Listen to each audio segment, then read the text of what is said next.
Hello friends, welcome to my YouTube channel. സുശാന്താണ്. എല്ലാവരും സുഖമായിരിക്കുന്നു എന്ന് വിശ്വസിക്കുന്നു.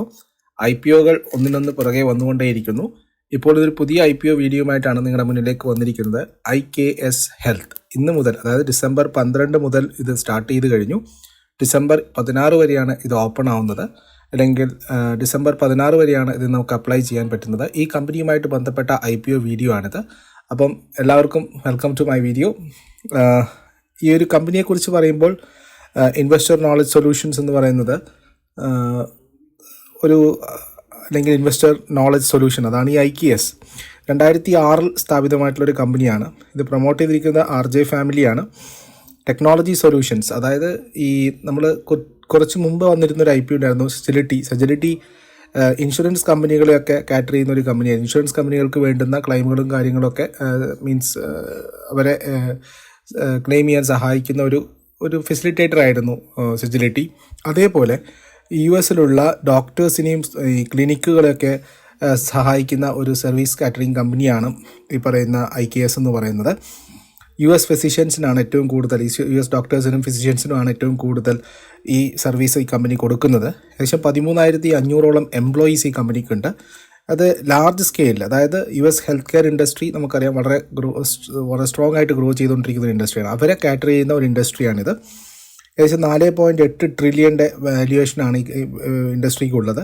8% ഗ്രോത്താണ് ആനുവലി ഈ ഒരു സെഗ്മെൻറ്റിൽ വരുന്നത്.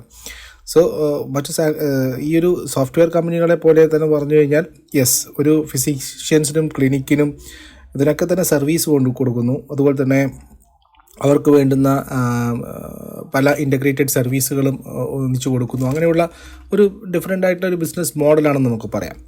2,498 കോടി രൂപയുടെ IPO ആണിത്. ഇതിൽ കംപ്ലീറ്റ് ആയിട്ടും ഓഫർ ഫോർ സെയിലാണ്, അതായത് ഉള്ള എക്സിസ്റ്റിംഗ് പ്രൊമോട്ടേഴ്സും മാനേജ്മെൻറ്റും ഒക്കെയാണ് വിൽക്കുന്നത്. പുതിയ ഫ്രഷ് ഇഷ്യൂ ഒന്നും വരുന്നില്ല. ഫ്രഷ് ഇഷ്യൂ വന്നാലാണ് കമ്പനിയിലേക്ക് പണം പോകുന്നത്. ഇതിൽ ഫ്രഷ് ഇഷ്യൂ ഒന്നും ഇല്ല. അപ്പോൾ എല്ലാവരും വിറ്റിട്ട് അവരുടെ നിലവിലുള്ള ഇൻവെസ്റ്റ്മെൻറ്റ് വിറ്റ് കാശാക്കുകയാണ് ചെയ്യുന്നത്. 35% പ്രൊമോട്ടേഴ്സിൻ്റെ ഭാഗത്താണ് വരുന്നത്. അതായത് 70% ഇപ്പോഴത്തെ പ്രൊമോട്ടേഴ്സിനെതിരെ ഹോൾഡിങ്സ് ഉള്ളത്. അവരുടെ പ്രൊമോട്ടർ ഹോൾഡിംഗ് 64% കുറയും. 20% വരുന്നത് സീനിയർ മാനേജ്മെൻറ്റിൻ്റെ ഭാഗത്തു നിന്നുള്ള സെല്ലിംഗ് ആണ്. അവർക്കിപ്പോൾ 7% ഹോൾഡിങ്സ് 4% കുറയും. പിന്നെ ബാലൻസ് പല ഇൻഡിവിജ്വൽ ഷെയർ ഹോൾഡേഴ്സാണ് വിൽക്കുന്നത്. അതിൽ 5% ഉള്ളത് ഏകദേശം 1% കുറയുന്നു എന്നുള്ളതാണ് കാണുന്നത്. അപ്പം മൊത്തമായിട്ടും ഇവരൊക്കെയാണ് വിറ്റിട്ട് കാശ് കൊണ്ടുപോകുന്നത്. അല്ലാതെ കമ്പനിയുടെ പുരോഗമനത്തിനായിട്ട് അല്ലെങ്കിൽ കമ്പനിയിലേക്ക് കാശൊന്നും വരുന്നില്ല. അതുകൊണ്ട് തന്നെ കമ്പനിക്ക് ഇതുമായിട്ട് ബന്ധപ്പെട്ട് യാതൊരു പ്ലാനും ഇല്ല. ഈ ഒരു IPO 2,498 കോടി രൂപയുടെ IPO ഇഷ്യൂ ചെയ്താൽ പോലും കമ്പനിയിലേക്ക് ഒരു 5 പൈസ വരില്ല എന്നുള്ളതാണ് അർത്ഥം.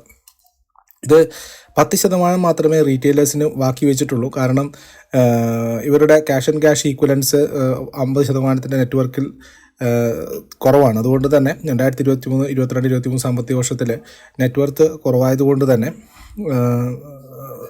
50% കുറവായതുകൊണ്ട് തന്നെ ഇവർക്ക് 10% മാത്രമേ റീറ്റെയിലേഴ്സിന് മാറ്റിവെച്ചിട്ടുള്ളൂ. 12 മുതൽ 16 ഡിസംബർ 2024 വരെയാണ് ഇതിൻ്റെ ഓപ്പണിംഗ് ഡേറ്റ് വരുന്നത്. അതുതന്നെ 19 ഡിസംബറിനാണ് ഇതിൻ്റെ ലിസ്റ്റിംഗ് എക്സ്പെക്ട് ചെയ്യുന്നത്. അപ്പോൾ ഇത്രയാണ് ഇതിൻ്റെ ബേസിക് ബാക്ക്ഗ്രൗണ്ട് വർക്ക് എന്ന് പറയുന്നത്. അപ്പോൾ ഒരു ഹെൽത്ത് കെയർ സെക്ടറുമായിട്ട് പ്രത്യേകിച്ചും US ഹെൽത്ത് കെയർ സെക്ടറുമായിട്ട് ബന്ധപ്പെട്ട ഒരു ഇൻഡസ്ട്രിയാണ്, ഒരു കമ്പനിയാണ്. അവിടെ എന്തെങ്കിലും പ്രശ്നമുണ്ടെങ്കിൽ ഈ കമ്പനിയിൽ എഫക്റ്റ് ചെയ്യും എന്നുള്ളതും കൂടി മനസ്സിലാക്കാം.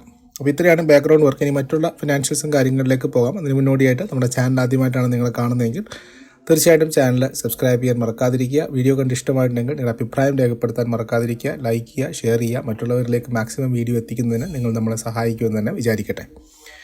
ഇതിൻ്റെ ഗ്രോത്തുമായിട്ട് ബന്ധപ്പെട്ട് പറയുന്ന സമയത്ത് ഒക്ടോബർ 2023 ഒക്ടോബർ 27 ഈ കമ്പനി ഇതിൻ്റെ അതേ സർവീസ്, ഇതുപോലുള്ള സർവീസ് കൊടുക്കുന്ന എക്വിറ്റി ഹോൾഡിങ്സിനെ $200 മില്യൺ, അതായത് അപ്രോക്സിമേറ്റ്ലി 1,800 കോടി രൂപയ്ക്ക് എക്വയർ ചെയ്യുന്നത്. അപ്പോൾ അവർക്ക് ആ 1,800 കോടി രൂപയിൽ 1,200 കോടി രൂപയും കടമെടുത്തിട്ടാണ് ഫണ്ട് ചെയ്തിരിക്കുന്നത്. ബാലൻസ് കുറച്ച് കമ്പനിയിൽ നിന്ന് തന്നെയുള്ള പണമായിട്ടാണ് എടുത്തിരിക്കുന്നത്. അതായത് 600 കോടി രൂപ കമ്പനിയിൽ നിന്നും 1,200 കോടി രൂപ കമ്പനി കടമെടുത്തിട്ടാണ് ഈ ഒരു അക്വസിഷൻ നടത്തിയിരിക്കുന്നത്. ഈ IKSഉം ഈ എക്വിറ്റി ക്ലോക്സും മൊത്തത്തിൽ നോക്കിക്കഴിഞ്ഞാൽ ഏകദേശം 1,200-1,300 കോടി രൂപയുടെ സെയിൽസ് നടത്തുന്ന കമ്പനിയാണ്.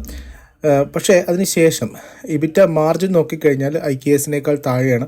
കാരണം 38% EBITDA മാർജിനാണ് വന്നിരുന്നത് പ്രീ അക്വിസിഷൻ ഉണ്ടായിരുന്നത്.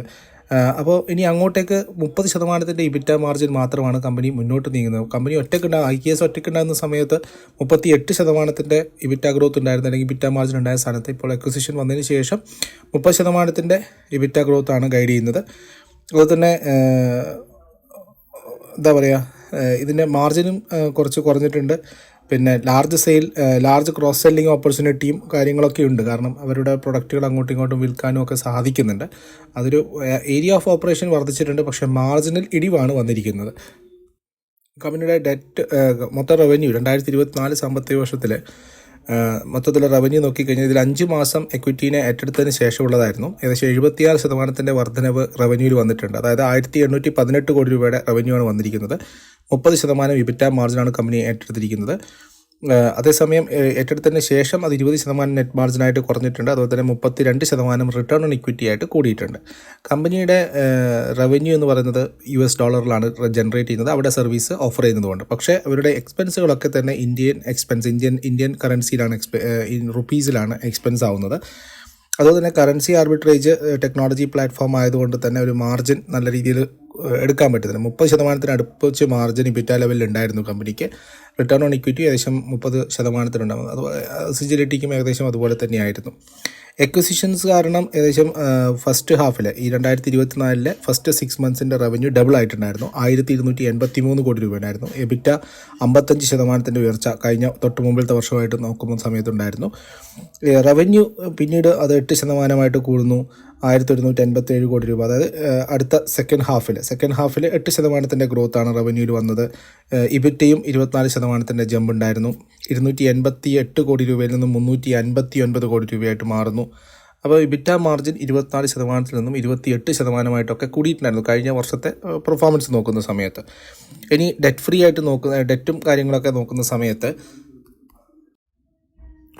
അപ്പോൾ ഇനി ഡെറ്റിൻ്റെ കാര്യം നോക്കിക്കഴിഞ്ഞാൽ മോസ്റ്റ് ഓഫ് ഈ പ്രോഫിറ്റും പോകുന്നത് ഈ കമ്പനിയുടെ ഇൻട്രസ്റ്റ് ബേർഡൻ അടക്കാൻ വേണ്ടി 48 കോടി രൂപ ഏകദേശം ഇൻട്രസ്റ്റ് ബേർഡനായിട്ട് പോകുന്നുണ്ട്.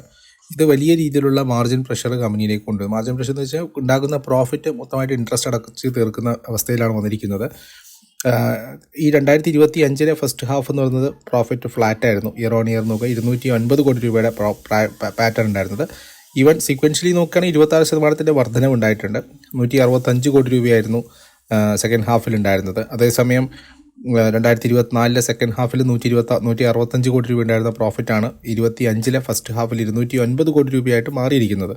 അതേസമയം 2020 EPS നോക്കിക്കഴിഞ്ഞാൽ, ഏർണിംഗ് പെർ ഷെയർ നോക്കിക്കഴിഞ്ഞാൽ 2024 മൊത്തമായിട്ടും 22 രൂപയായിരുന്നു കമ്പനി ഏർണിംഗ് പെർ ഷെയർ ഉണ്ടാക്കിയത്. ഇതേ സമയം ഈ വർഷം 2025 ഫസ്റ്റ് 6 മന്ത്സിൽ 12 രൂപ കമ്പനി ഏർണിംഗ് പെർ ഷെയർ ഉണ്ടാക്കിയിട്ടുണ്ട്. അപ്പോൾ ഇതൊക്കെയാണ് ഇതിൻ്റെ കാര്യങ്ങൾ.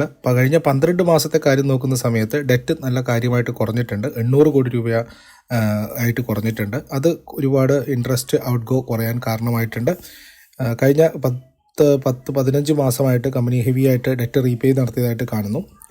അത് ക്യാഷ് ജനറേറ്റ് ചെയ്തതിൽ നിന്നാണ്, എക്സ്പെക്റ്റഡ് ക്യാഷ് ജനറേഷനിൽ നിന്നാണ് നടത്തിയിരിക്കുന്നത്. ഈ സാമ്പത്തിക വർഷത്തിൻ്റെ രണ്ടാം പാദത്തിലും 2026 എക്സ്പെക്റ്റേഷനും അനുസരിച്ചിട്ടും കുറച്ച് ഗ്രോത്ത് സ്ലോ ആയിരിക്കുമെന്നാണ് കമ്പനി തന്നെ പറയുന്നത്. ഓപ്പറേറ്റിംഗ് പ്രോഫിറ്റ് ഗ്രോത്തും ഒക്കെ തന്നെ. പക്ഷേ അതിനുശേഷം EPS ഗ്രോത്തും ഓപ്പറേറ്റിംഗ് റവന്യൂ ഒക്കെ തന്നെ വളരെ നല്ല രീതിയിൽ പിക്കപ്പ് ആവും എന്നുള്ളതാണ് കമ്പനിയുടെ ഗൈഡൻസ് ഇപ്പോൾ ലേറ്റസ്റ്റ് ആയിട്ട് പറയുന്നത്. ഇതിൻ്റെ കമ്പാരിസൺ നോക്കാം. 2026 എസ്റ്റിമേഷൻ ഇബിറ്റ ഏകദേശം 900 കോടി രൂപയാണ്. പ്രോഫിറ്റ് അപ്രോക്സിമേറ്റ്ലി ഒരു 550 കോടി രൂപ ജനറേറ്റ് ചെയ്യാൻ പറ്റുമെന്നാണ് കമ്പനി പറയുന്നത്. അങ്ങനെയാണെങ്കിൽ ഇപ്പോഴത്തെ വാല്യുവേഷൻ മൾട്ടിപ്പിൾസ് 26x EV/EBITDA ഉള്ളത്. പ്രൈസ് ടു ഏർണിങ്സ് നോക്കുകയാണെങ്കിൽ 41x ഇതിപ്പോൾ 1 ഇയർ ഫോർവേഡ് PE പ്രൈസ് ചെയ്തിരിക്കുന്നത്.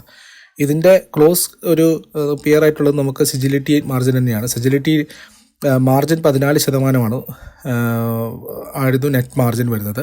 ഈ IKH ഏകദേശം 18 മുതൽ 20% നെറ്റ് മാർജിനുള്ള സ്ഥാനത്ത് സിജിലിറ്റി 14% മാത്രമേ മാർജിനുള്ളൂ. പിന്നെ ഒരു റിട്ടേൺ റേഷ്യോ നോക്കിക്കഴിഞ്ഞാലും 11% മാത്രമാണ് റിട്ടേൺ ഓൺ ഇക്വിറ്റി ഉള്ളത്.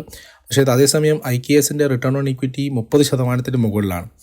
പിന്നെ 2026 EV/EBITDA 15x price to earnings 30 ഉള്ളത്.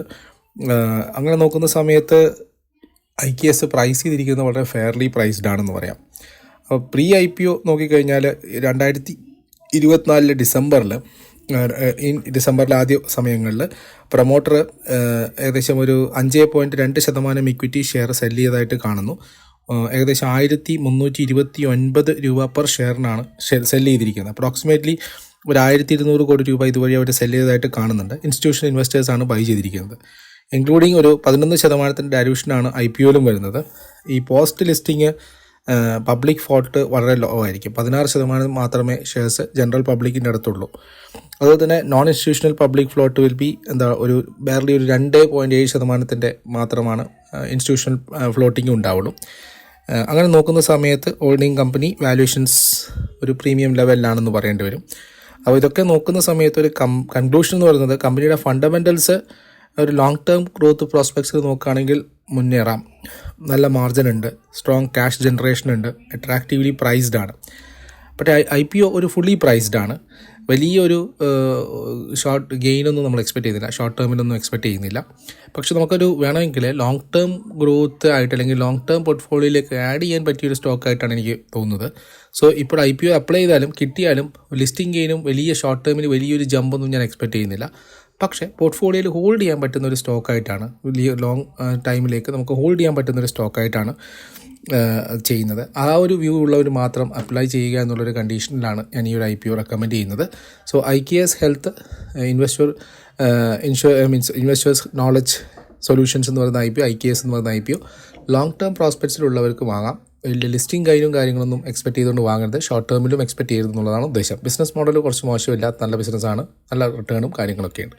ഞാനിവിടെ എക്സ്പ്രസ് ചെയ്തിരിക്കുന്ന എൻ്റെ മാത്രം വ്യൂ ആണ്. നിങ്ങൾക്ക് നിങ്ങളുടെ ഇൻവെസ്റ്റ്മെൻറ്റ് ഡിസിഷൻ എടുക്കുന്നതിന് മുമ്പ് തീർച്ചയായിട്ടും ഫൈനാൻഷ്യൽ കൺസൾട്ടൻറ്റുമായിട്ട് ചർച്ച ചെയ്യുക. അതുപോലെ തന്നെ ഓഹരി വിപണിയിലെ നിക്ഷേപങ്ങൾ എപ്പോഴും നഷ്ടസാധ്യതകൾക്ക് കൂടി വിധേയമായിട്ടുള്ളതാണ്. അതുകൂടി കണക്കിലെടുത്ത് വേണം ഓഹരി വിപണിയിലേക്കുള്ള നിക്ഷേപങ്ങൾ കരുതുന്നതിന്. അപ്പം വീഡിയോ ഇഷ്ടമായിട്ടുണ്ടെങ്കിൽ തീർച്ചയായിട്ടും വീഡിയോ ലൈക്ക് ചെയ്യാൻ മറക്കാതിരിക്കുക, നിങ്ങളുടെ അഭിപ്രായങ്ങൾ രേഖപ്പെടുത്താൻ മറക്കാതിരിക്കുക. അതുപോലെ തന്നെ ലൈക്കും ഷെയറും ചെയ്യുക. മാക്സിമം ആളുകളിലേക്ക് നമ്മുടെ IPO വീഡിയോകൾ എത്തിച്ചേരട്ടെ.